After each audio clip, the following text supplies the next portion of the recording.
Почитувани, Македонија инвестира во здравјето и благосостојбата на своите граѓани.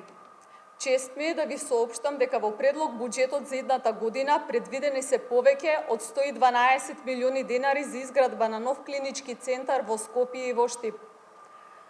15 милиони денари за болницата во Кичево, како и скоро 370 милиони за генерална реконструкција и доградба на јавно-здравствените установи низ Македонија. Недвосмислен чекор напред кон подобро, современо и ефикасно здравство за секого.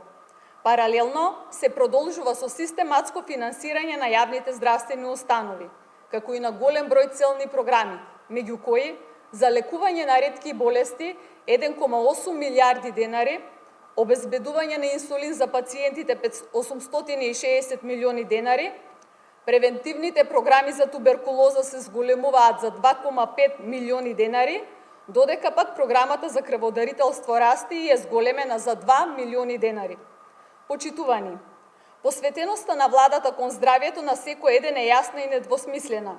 Идната 2026 граѓаните добиваат повеќе, а системот станува одржлив. Буџетот обезбедува континуитет на најважните здравствени програми, подобри услови за здравствените работници, поддршка за најранливите, со повеќе средства во клучните програми, како и многу други позитивни придобивки. Ви благодарам.